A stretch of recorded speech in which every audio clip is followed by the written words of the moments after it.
अस्सलाम वालेकुम, कैसे हैं आप सब। आज भी मैं एक हज मुबारक का केक ही बना रही हूँ। जो केक मैंने कल शेयर किया था ये भी उसी के साथ बना था और ये उसी के साथ ही डिस्पैच हुआ था, लेकिन ये उससे थोड़ा सा डिफरेंट था। इस पर थोड़ा फॉन्डेंट वर्क हुआ था, तो मैंने सोचा कि ये भी आप लोगों के साथ शेयर किया जाए। ये 3 पाउंड्स में था, लेकिन ये मैंने 7 इंचज़ के केक पैन में बनाया था, तो इसकी हाइट उस केक से थोड़ी सी कम थी। वो 6 इंचज़ के पैन में बना था, ये 7 इंचज़ के पैन में बना था, क्योंकि ये हमें विड्थ में चाहिए था थोड़ा सा। चॉकलेट फ्लेवर में बनाया था इसे मैंने, और सिंपली विप क्रीम को विप करके उसके अंदर मैंने चॉकलेट गनाश ऐड की थी। लेट्स से अगर हमारी जो क्रीम थी वो 200 ग्राम्स थी, तो उसमें मैंने कम से कम 100 ग्राम्स गनाश ऐड की थी, ताकि अच्छा सा इंटेंस सा चॉकलेट फ्लेवर आ जाए। मैं गनाश किस तरह से बनाती हूँ वो रेसिपी भी मेरे चैनल पे अपलोडेड है, शुरू के वीडियोस में है। और मैं जो क्रीम में फ्लेवरिंग करती हूँ वो किस तरह से करती हूँ, कितनी चीज़ें ऐड करती हूँ, वो भी वीडियो मेरे चैनल पे अपलोडेड है। किसी ने कमेंट किया था कि आप ये चीज़ें नहीं बताती हैं तो वीडियो का मकसद फ़ौत हो जाता है, तो मैं इसलिए नहीं बताती हूँ कि अगर मैं हर वीडियो में एक ही चीज़ बताऊँगी आपको बार बार तो वो रेपिटेशन हो जाती है और फिर आप लोग ही बोर हो जाएंगे कि हर वीडियो में एक ही चीज़ होती है यार। तो ये वीडियोस क्योंकि सेपरेटली अपलोडेड हैं, आप तो लोग इसलिए मुझे ये था कि तो आप लोग फिर मैंने देख चुके हैं, आपको कुछ नया पता होगा तो होगा। ज़रूर और बताऊंगी। सेकेंडली अच्छा जी, ये वाला ब्लैक कलर क्योंकि मैं यूज़ करती हूँ यहाँ फैसलाबाद में ही लोकली एक बेकर ही हैं, वो कुछ साथ में सेलिंग का काम भी करती हैं सप्लाईज़ का, तो ये मैं उनसे लेती हूँ। और ब्लैक कलर मुझे फॉन्डेंट में बनाना था। नॉर्मली मैं रेडीमेड ही फॉन्डेंट ब्लैक कलर में ख़रीदती हूँ क्योंकि उसमें बहुत ज़्यादा कलर ऐड होता है, लेकिन अगर कभी बनाना पड़ जाए तो आपके जो कलर्स पड़े हुए हैं पहले से बने हुए, कुछ थोड़े थोड़े जो आपकी यूज़ में नहीं आएंगे, उन सबको मिक्स करें और फिर उसके अंदर ब्लैक कलर ऐड करें। इस तरह से क्या होता है कि वो एक ब्राउन सा शेड पहले ही बन जाता है, उसके बाद फिर आपको बहुत ज़्यादा ब्लैक कलर ऐड नहीं करना पड़ता, क्योंकि जब बहुत ज़्यादा कलर ऐड करेंगे तो फॉन्डेंट जो है वो उसकी कंसिस्टेंसी भी ख़राब होती है, वो बहुत ज़्यादा सॉफ्ट हो जाता है। अच्छा, इसमें हमें एक तो जायनमाज़ बनाना था और दूसरा हमें तस्बीह बनानी थी, और फ्रंट पे जो है हमें एक लैंडस्केप बनाना था इस्लामिक बिल्डिंग्स का। जायनमाज़ के लिए सिंपली मैंने एक जायनमाज़ की शेप में फॉन्डेंट का पीस कट किया।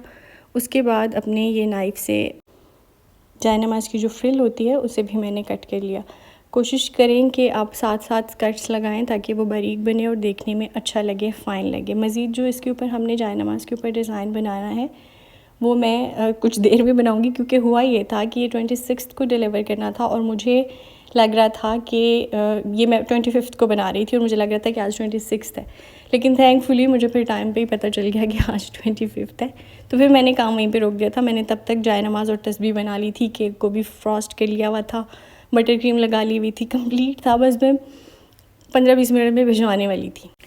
तस्बीह बनाने के लिए ये पर्ल्स वाला जो मोल्ड होता है ये मैंने यूज़ किया है। इसमें सबसे जो छोटा वाला होता है ना वो यूज़ किया है। बड़ा वाला जो है वो बहुत बड़े बड़े पर्ल्स आ जाते हैं, वो फिर अच्छा नहीं लगता देखने में। उसके बाद तस्बीह के ऊपर वो जो पॉम पॉम लगा हुआ होता है वो बनाएंगे हम इसी तरह से फॉन्डेंट के एक पीस से, और हमारी तस्बीह जो है वो कंप्लीट हो गई। अच्छा जी, कल जो केक मैंने हज मुबारक का बना के भेजा था वो असल में 3 सेम केक्स थे, सेम ही तरह के केक्स थे। और हुआ कुछ ऐसे कि 3 केक्स जब मैंने भिजवा दिए, 2 केक्स तो सेफली पहुंच गए और तीसरा जो केक था वो मोस्ट प्रोबेबली राइडर ने गिरा दिया था। डिलीवर करने के बाद उसने मुझे कहा कि जी वो थोड़ा सा ना एक केक साइड पे लग गया था, हो सकता है आपको कंप्लेन आए। तो मैंने कहा अच्छा चलें देख लेते हैं। तो मुझे जब कस्टमर ने पिक्चर भेजी तो वो तो बिल्कुल ऐसे लग रहा था जैसे किसी ने जानबूझ के उसे उठा के ज़मीन पे दे मारा है। तो खैर फिर मैंने उसे कहा कि आप ये मुझे वापस ला के दें, मैं इसे ठीक करके भिजवाती हूँ। तो थैंकफुली कस्टमर भी अच्छी थी, उन्होंने कोई इतना ज़्यादा इशू क्रिएट नहीं किया। वो इस बात को समझ रही थी कि राइडर की गलती है, क्योंकि अगर मेरी गलती होती क्योंकि राइडर कहता है जी गर्मी की वजह से ख़राब हुआ है, तो अगर गर्मी की रीज़न होती तो फिर तो दूसरे दो भी ख़राब होने चाहिए थे। ये देखें जी, ये मेरे पास आया था जब वापस, ये तब उसका ये हाल हो चुका हुआ था। बिल्कुल इसकी कोई हालत नहीं थी कि मैं इसको ठीक करके दोबारा से भिजवा सकूं। मुझे लग रहा था कि मैं इसे ठीक करके इसकी फिलिंग दोबारा करके भिजवा दूंगी। तो फिर मैंने कस्टमर को बताया कि ये बिल्कुल भी सेव नहीं हो सकता, मैं नया केक बना के भिजवाती हूँ, आपको थोड़ा सा टाइम लग जाएगा। तो फिर बाद में कस्टमर ने बहुत अप्रिशिएट भी किया इस जेस्चर को कि आपने बहुत अच्छे तरीके से हैंडल किया सारी सिचुएशन को, क्योंकि एक बार तो मैं परेशान हो गई थी, लेकिन फिर मैंने ख़ुद को पैनिक नहीं होने दिया और बहुत कामली हर चीज़ कस्टमर से भी बात की, और फिर 3-4 घंटे में केक बना के मैंने डिलीवर करवा दिया था। क्योंकि जो नुकसान लिखा है वो होके रहेगा, उसमें हम कुछ कर नहीं सकते, तो कोई मसला नहीं है। अच्छा, ये जो बिल्डिंग्स बना रही थी मैं, इसके लिए मेरे पास कोई कटर नहीं था, ये सारा मैंने फ्री हैंड किया था। बिल्डिंग्स जो वो राउंड वाली हैं उसमें राउंड कटर यूज़ करके उसके बाद उसको हाफ़ कट के लिया था, और उसके बाद नीचे हम इस तरह से एक बॉर्डर लगाएंगे दरमियान से थोड़ा ऊंचा, क्योंकि जो फ्रंट पे बिल्डिंग आएगी वो हमने थोड़ी ऊंची रखनी है। ठीक है जी। उसके मीनार इस तरह से बना लिए थे, आपने देखा ये किस तरह मैंने कट किया और साइड से हाथ से उसको थोड़ा सा साइड पे निकाल दिया। ये हमारी जी बिल्डिंग्स जो हैं ऑलमोस्ट कंप्लीट हैं। राउंड वाले जो डोम्स हैं हमारे, इनके ऊपर वो एक बना हुआ होता है, पता नहीं इसको कहते क्या है, वो मैंने इस तरह से हाथ से शेप दे के वो ट्रायंगल टाइप की वो तीनों के ऊपर लगा दिया। और ये हमारा केक जो है ऑलमोस्ट डन है। अभी बस बाकी है हमारे जाय नमाज़ की थोड़ी सी डिटेलिंग। उसके लिए मैंने ये मोल्ड यूज़ किया था, ये मैंने बेक हाउस से मंगवाया था।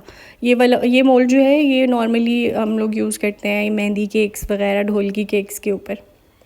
तो इस तरह से मैंने इसको यूज़ किया था अपने जाय नमाज़ के लिए। इसको हल्का सा गीला कर लिया, क्योंकि मैंने एक दिन पहले से बनाया हुआ था, ये बिल्कुल ड्राई हो गया हुआ था। तो फिंगर पे थोड़ा सा पानी लगा के इस तरह से इसको मैंने गीला कर लिया ताकि ये इसके साथ चिपक जाए।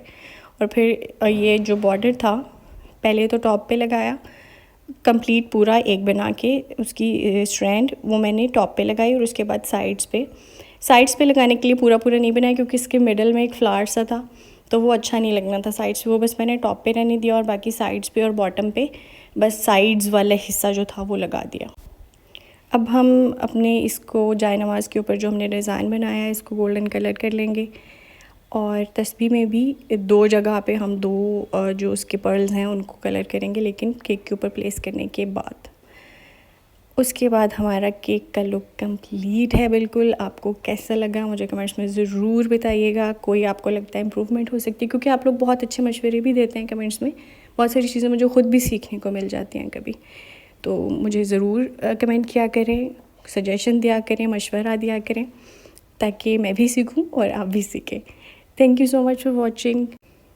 जिन्होंने सब्सक्राइब नहीं किया प्लीज़ डू सब्सक्राइब।